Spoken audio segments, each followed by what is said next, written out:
All right. Welcome to Life Extension Live. It's great to see everybody. I'm Dr. Mike Smith, and I'm here with my co-host, Dr. Crystal Gosser. Hello, everyone. Great as always to see you. Today's topic, getting healthier by keeping circadian rhythms in sync. That was a lot. That's a lot. Circadian rhythms. We're going to talk about what those are, why these rhythms are important, things that can disrupt them, right? Yes. And how we may be able to use nutrition Yeah. to get you back in sync and get some rhythm going again in your life. I know. So I like this description. What do you think about this? Circadian rhythms are basically like this ebb and flow, this up and down, this rhythmic movement of bodily functions, hormones, hearts, neurotransmitters, like all of these things follow kind of this up and down, turn off rhythm, right? I like that, Dr. Mike, because most people know there's the sleep-wake cycles. And that's kind of the number one thing that people think about when it comes to circadian rhythms. But everything in the body follows a rhythm. Follows the rhythm. So I always think of the circadian rhythm as something much more foundational to overall health than we think, right? Yeah. Yes. We how many shows have we done on stress management, chronic inflammation, supporting blood pressure, hormones, right? All those things. Yeah. Well, it turns out those things are kind of grounded in a healthy circadian rhythm. So true, Dr. Mike. This is an aha moment for me. Oh, it really is, because I gave her an aha moment, Robson. It just, I think it helps the audience to connect a little bit better with the importance of this. Yeah, really. Like if you look at blood pressure dips at night. That's a part of the circadian rhythm of your blood pressure. Yeah. And people don't really associate it that way. And we want to keep that rhythm. Yes. That's the key thing. Now, there are stuff that happens in our lives, even things we do to ourselves, that disrupts the normal ebb and flow of those kind of functions, right? Yes. And that can have a lot of bad effects in how you manage stress, cardiovascular health, how you sleep, and overall health. Now, shift work, that's a crazy one. If you're somebody that has those crazy hours, boy, that's a big disruptor of circadian rhythms. Travel in general. Yes. Both you and I, pre-pandemic, we traveled a lot. I know. Hopefully we'll be able to start traveling again a little bit, right? Yes. But that disrupts. And then your favorite, daylight savings time. I know. And Dr. Mike knows that it's a pet peeve of mine. I can't get with it. I don't know. How do you feel about it? I hate it. I'm going to tell you something. Okay. And because I think it's silly. I think there was a time, right? And everybody knows the story basically, right? With daylight say they were trying to save time when we were working in the farm. We were more agriculture. Yes. Right. That's not the case anymore. More daylight for the farmers. Yes. That's just not necessary anymore. And I know that you have some stats from some pretty important groups that actually think by doing daylight saving time, it's like one of the worst things we can do to our circadian rhythm. Very true. The American Academy of Sleep Medicine, they actually have an official position on this, and they highlight that there's increased traffic fatalities, increased adverse medical events related to human error. So the nurses, the doctors don't have surgery during that time change. Schedule it maybe a month after. Increased risk of stroke, hospital admissions. So I know that the daylight savings times of the year, or thank goodness we're back on standard time, but it makes us think about circadian rhythms and what can help us to get back in balance. My dog is all thrown off. Oh, Charlie. Charlie. He's a big old golden retriever, and he was pretty consistent in daylight saving time, getting up at about 6 in the morning, right? And that was kind of our time. That's when we got up.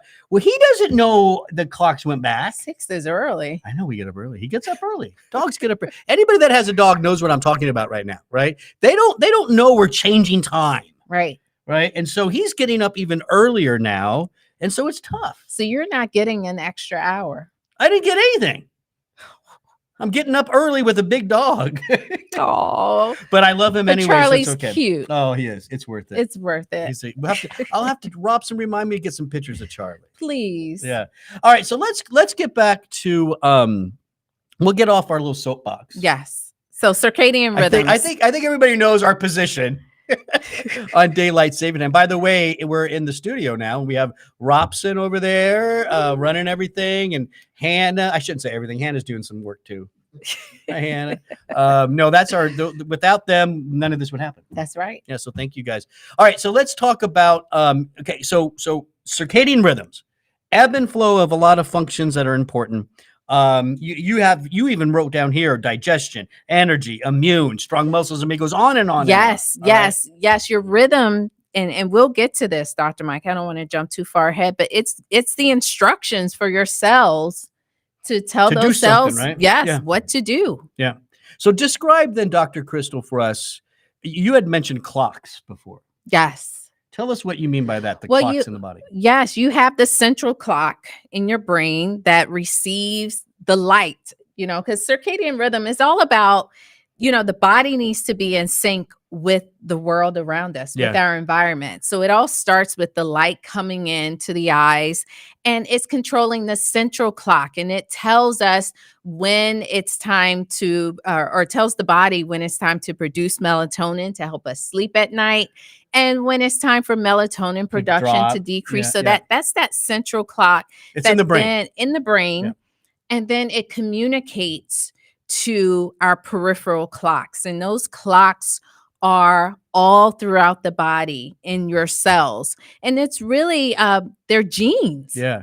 They call them clock genes. Clock genes. So, but it's not. So the main clock is really kind of tied in to the sun coming up. Right.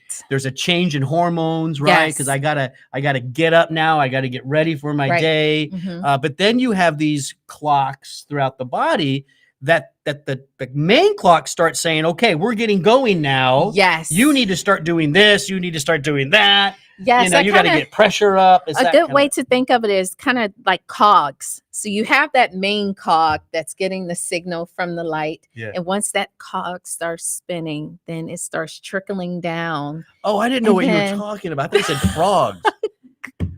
No. Oh, I get, but now I see what you're describing. Right, I get it now. Right. So it's really helping to trickle down, and then now all of your clocks all throughout the body are all in sync. Yeah. So and there's that move, and it all started with that daylight. Exactly. Yeah. Okay. I like that. That is pretty good. Thank you. Yeah, we should have had a picture of that, Robson. What are you doing? All right. So that again, we could go on and on about the rhythm, right? Right. And we talked about things that disrupt it. What I want to get into a little bit is how to kind of start rebalancing this. Now, here's an interesting point. If you're somebody that struggles with the change in time and you're feeling a little off, now that was what? It was a couple of weeks ago, Dr. Mike. I'm still off. You're still, and I think that's common. I think a lot of people are still a little, but that feeling of being off, right, is kind of what we're talking about. That's a sign of an imbalance in your circadian rhythm. Exactly. And so at times in your life, maybe you're traveling, shift work, or maybe you're just whatever, a stressful time.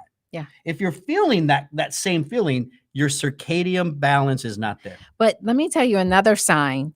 It's when you have tried strategies to get your blood pressure under control, to get your blood glucose under control. I just can't, I can't get my stress under control. All of these different things that we tend to target. Yep. If you're taking things and it seems that it's just not working, right? That's when you want to think. You might want to think. So you may not feel something from the circadian rhythm, right? But something might be wrong in you. You're trying to fix it. You get a little better, but you just can't quite get there. That blood pressure just can't. It's not quite optimal. Is that kind of thing? Yeah. And that's where maybe you take a step back and you think about that foundation. Yes. That sugar management, blood pressure, hormones, stress management. Those are built on top of that circadian rhythm. So I think that's wonderful. So if sounds familiar for you. If you're somebody struggling with blood pressure, struggling with sugar, you're following your doctor's order. Yes. You're even maybe trying some nutritional things and food, but you're just not there. Yes. Even mental health. Circadian rhythm. Yes, because the rhythms control the production of brain chemicals and neurotransmitters. So yeah, it's a foundational approach to kind of reset your health. Yeah. And of course, right now we're getting close to the holiday season.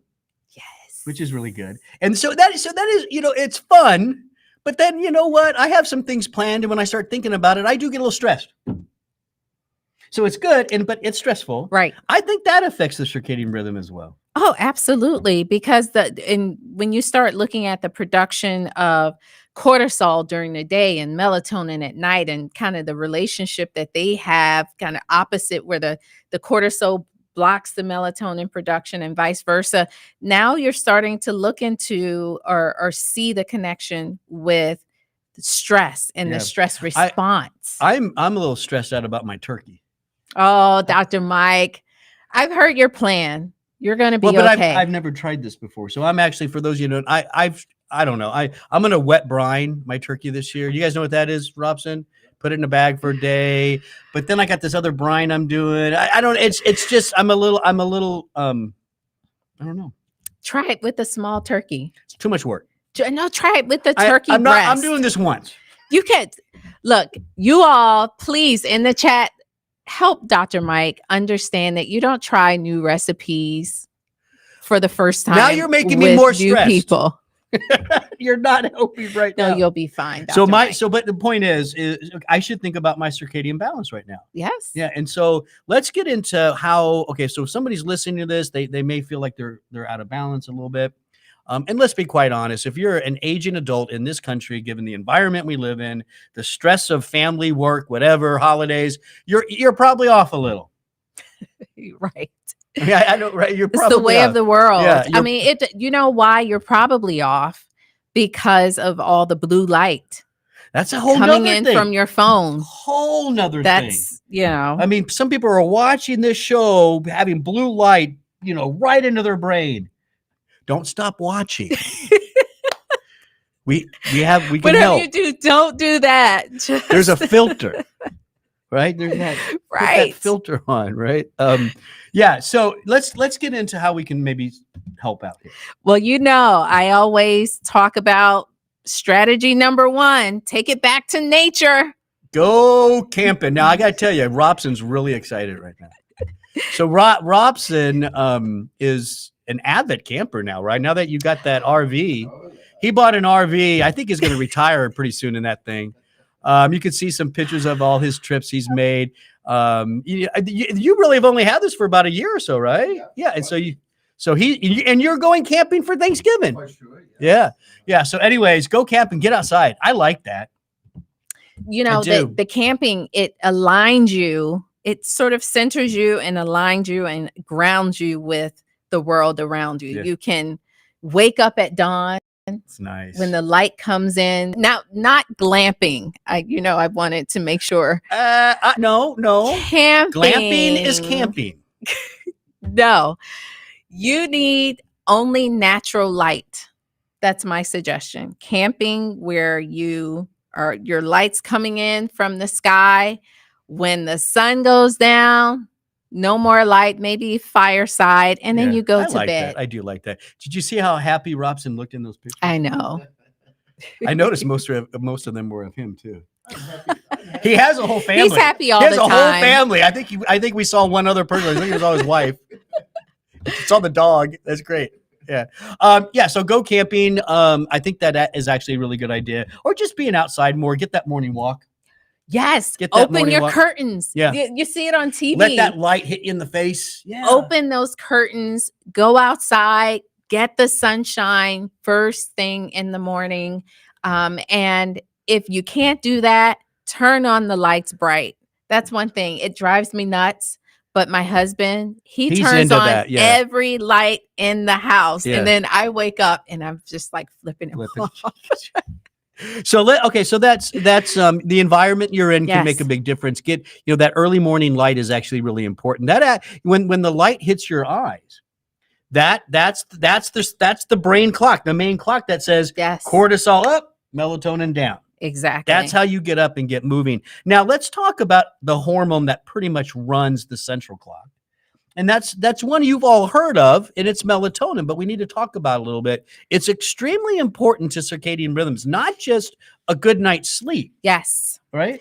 Right. And one stat that we have here, by the age of 20, there's an 80% decline in melatonin. Yeah. Did we have a slide for that? No, we didn't have one. No, we didn't have a slide, but it was just, it's a fact that it's not just something that you should consider only if you're having trouble. I think melatonin is one of those foundational We just had this conversation. Yes. Right? I think you could make the argument, because there is a graph that I saw, right? So it has your age on the bottom, and it's melatonin as you age, and it basically just dropped, right? Mm-hmm. So if you're in that 60, 70 age range, there's not a lot of melatonin going on, right? Right. There's not.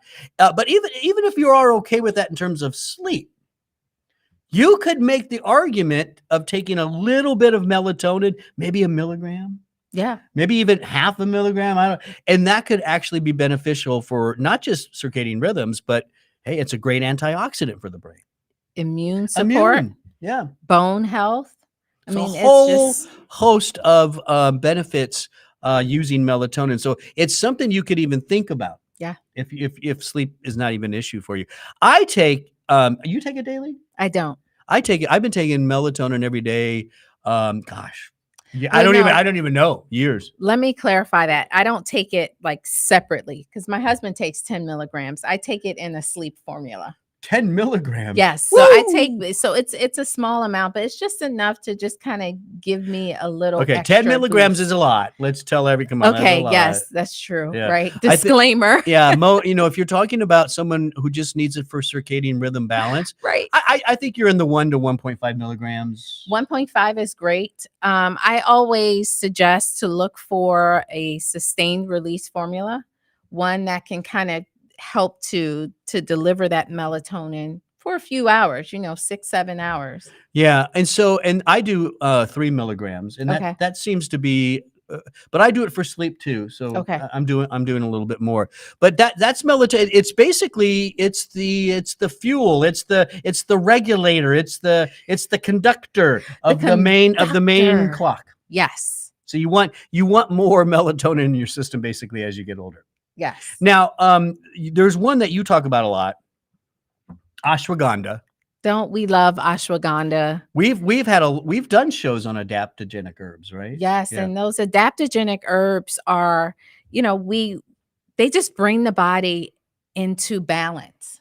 I like so this. Someone who I like the way you did that too, just very nice. Into balance, yes. Ashwagandha, an adaptogenic herb, meaning that the mechanism of action could be different in different people. Yeah. Well, isn't it? I mean, if we want to just high level, adaptogens like ashwagandha, they help cortisol behave right.